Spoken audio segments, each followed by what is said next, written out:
Are you ready to have your website get found by the right people? Are you looking to rank at the top of Google so you get more traffic to your website? Are you ready to learn how to use SEO and content marketing to grow your organic traffic? If so, you are in the right place, my friend.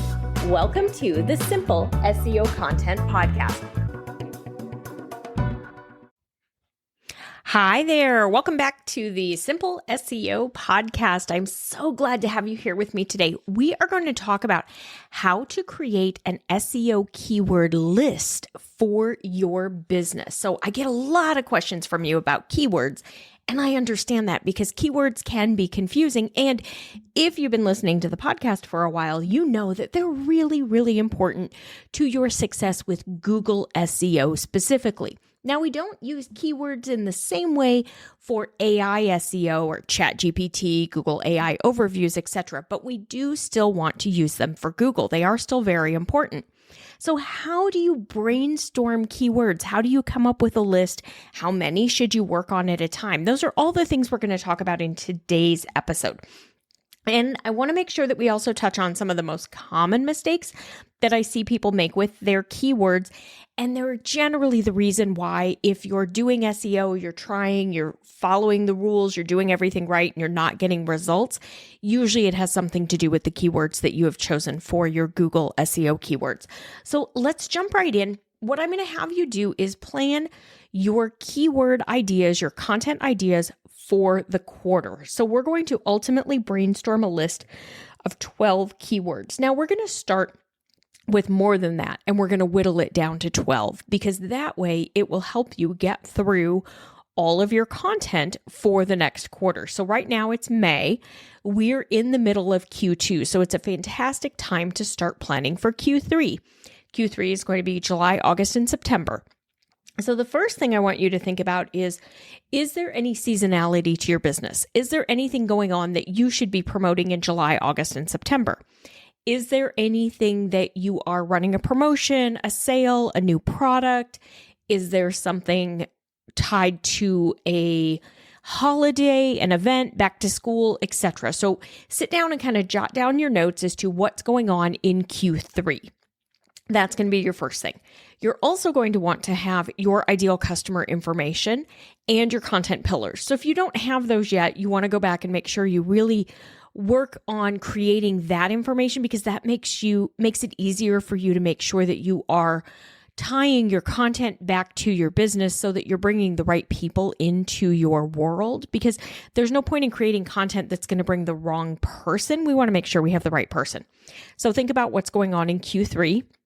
Think about your ideal customer. Who are they? What questions do they have? What information do they need or want from you? Think about your content pillars. What are the 4 different topic areas that you teach on or you touch on your blog or on your podcast? That's where we're going to start. Now, I want you to go, if you want to use ChatGPT, you can use ChatGPT for this. If you want to do it on your own, you can do it on your own. I have been playing around with ChatGPT a little more. As you know, I call it Chatty. And I do find that it's very helpful for brainstorming ideas. I am teaching my students how to use it. I've actually created a simple SEO AI assistant that can help them with all of this to make it easier. Now, I'm going to tell you, do not trust it for keyword research. It's going to tell you you can do it. It's going to give you competitive information. It's going to give you keyword data, all of that. It doesn't know what it's talking about, okay? So don't trust it if it tries to give you any keyword recommendations. Just use it for brainstorming. So what you're going to do is you're going to think about your customer. Make sure you've given them a name. You know who they are, who you're working with, how you're trying to connect with them. Go to ChatGPT or just start brainstorming on your own and put in some information there. In ChatGPT, you can ask it to generate a list of potential keywords or topic ideas. I would go with topic ideas. It does a better job of that. Topic ideas for your ideal customer, keyword list. Like I said, it can brainstorm keywords, but do not listen to it if it gives you competitive information or search volume. It's incorrect. It hallucinates. It makes it up. I swear. I've tried every way possible to use it for that. Unless you're using Keywords Everywhere and you have their ChatGPT template plugins in your paid Keywords Everywhere account, you can do that. But otherwise, don't trust it. Chatty doesn't know what it's doing when it comes to keywords, but it's good for brainstorming. So tell it that you want to generate a list of long tail keywords, that it can do that would help your ideal customer. You want to create 12 blog post ideas using keywords. You want it to help these customers or this customer, and you want to cover these 4 different content pillars, and ask it to generate a list of ideas. So it'll give you a big list. I would ask it for 25, 36, like ask it for 4 or 5 or 6 per topic area, even up to 10 per topic area. And then I want you to take that list of ideas and I want you to look through it and double check and see, like, which of these have I already covered? Which of these are new? Which of these look like they might be really good for my audience? Which of these are ones that my audience would use? And really decide, okay, of these are the ones that I like the most. Now, the ones you like the most, I want you to take to a real keyword research tool. Do not use ChatGPT for this part. Go to a real tool. That can be the Google Keyword Tool. It can be Ubersuggest, Keywords Everywhere, Moz, whatever one you want. And there are a bunch of them out there. There are free ones, there are paid ones. Use whichever one you're comfortable with. It really doesn't matter. They should all have the same information coming from Google.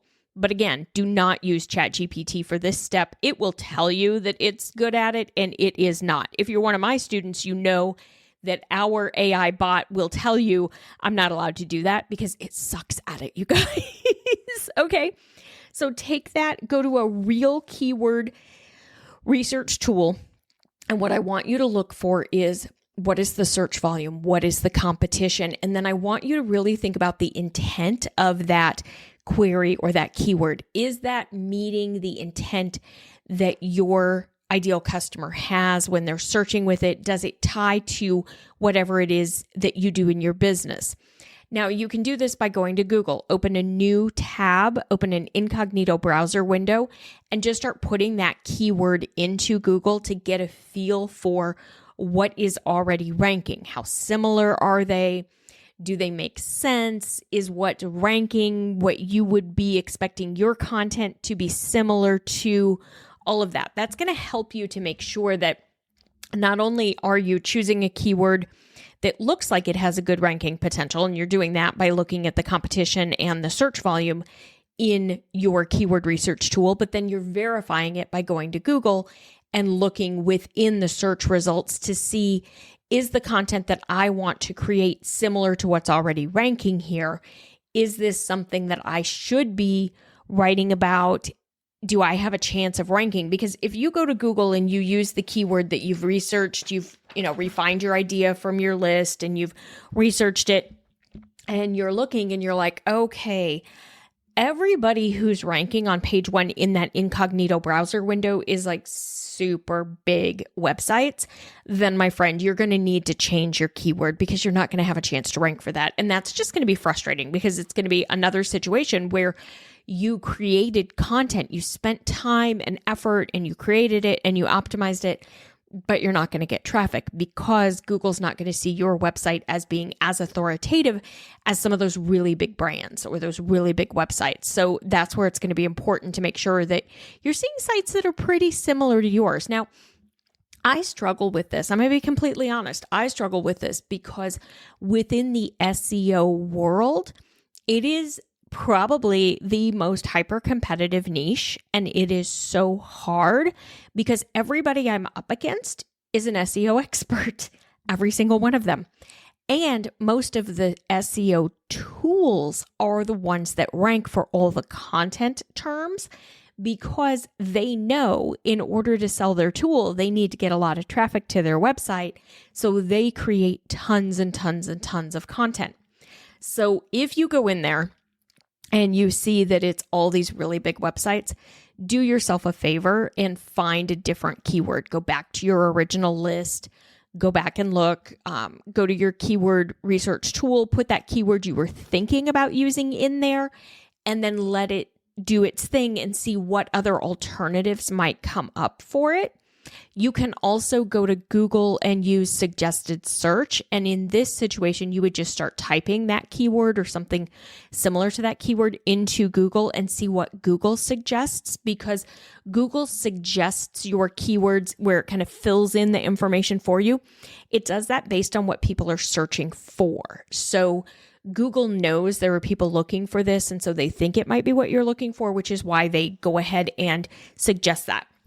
So once you've gone through, you've brainstormed your keywords, you've looked in your actual keyword research tool to verify the competition and to verify the search demand, you've gone to Google and you've taken a look just to make sure, do I have a chance of ranking for this? There you've eliminated the two biggest problems we see. So the two biggest problems with keywords, first is that you either choose a keyword that is so competitive, you'll never have a chance of ranking for it. We're eliminating that in step 3. Number 2 is that you choose a keyword that no one is searching for. Therefore, even if you rank at the top of the page, there's no one searching, there's no traffic, nobody's ever going to find you because nobody cares about that keyword. We've eliminated that in step 2. So yes, I'm telling you to do a few more steps in this process of creating your keyword list, but it's going to help you create a better keyword list. I recommend you do this before creating any content. This is exactly what I teach my students to do because it allows you to avoid creating content that's just going to end up in that void on the internet that nobody's ever going to see. So now you've got keywords. You know what you're looking for. You know what you can potentially rank for. Now you're going to take those topic ideas and those keywords and you're going to create your plan for the quarter. And you, my friend, have a keyword list that you can work off of creating your content for Q3 or, creating your content for May. If you're still working on May, it's okay. Don't shame yourself.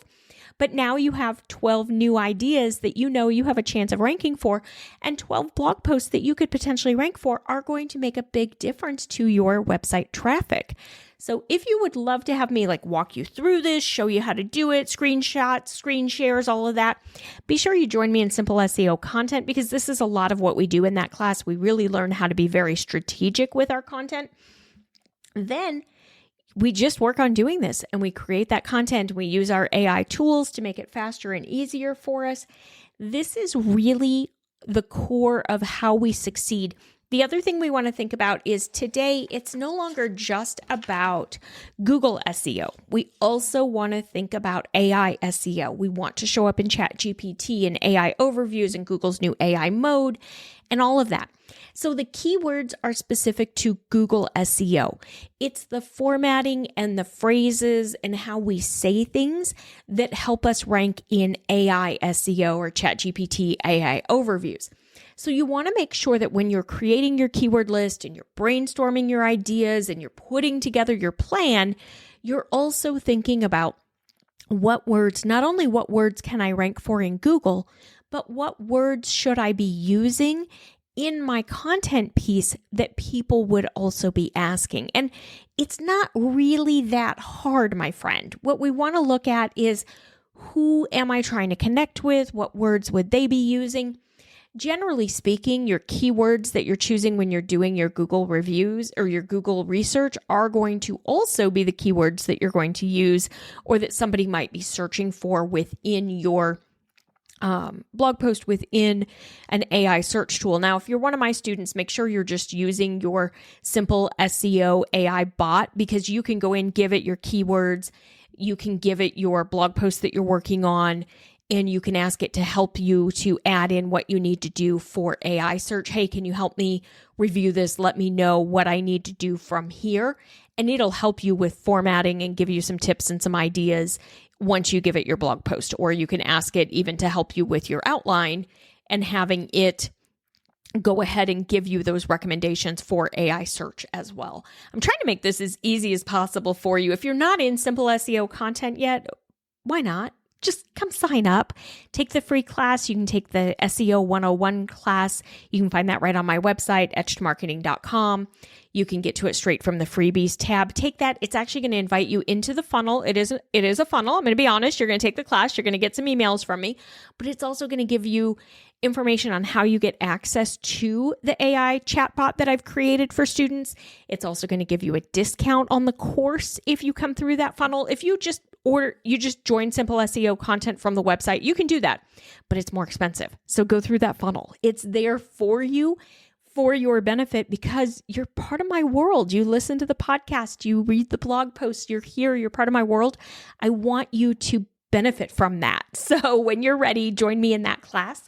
Let me know if you have questions about how to create a keyword list for your business. Make sure you remember you can use ChatGPT to brainstorm, come up with the keyword ideas, come up with the blog topic ideas, then use your regular keyword research tool to verify. Go ahead and plan out your keywords or your blog topics and the keywords that you're going to target for the next quarter. Create your content. Make sure you optimize it using your keyword. If you don't know for sure where you use your keyword, get a copy of the Beginner's Guide to SEO. That is on the freebies tab on the website, etchedmarketing.com/freebies. Grab that. And then also make sure you're formatting for ChatGPT and for AI SEO. That's going to be really important. I have a blog post on that. I'll link to that in the show description here, but make sure you're doing that as well. All right, that's it for today. I will see you back here next week. Bye for now. That's all for today's episode of the Simple SEO Content Podcast. I want to thank you so much for joining me. Make sure you visit my website, etchedmarketing.com, and visit the freebies tab. Right there, you're going to find the SEO Content Quick Start Guide along with the free SEO class. So you'll have everything you need to know to get started with SEO and content marketing. Then do me a favor, if you wouldn't mind, if you would do a rating and a review of this podcast on your favorite platform. That would really help spread the message, and I do greatly appreciate it. If you have any questions, you can always DM me on Instagram at Etched Marketing Academy, and I will see you right back here next week.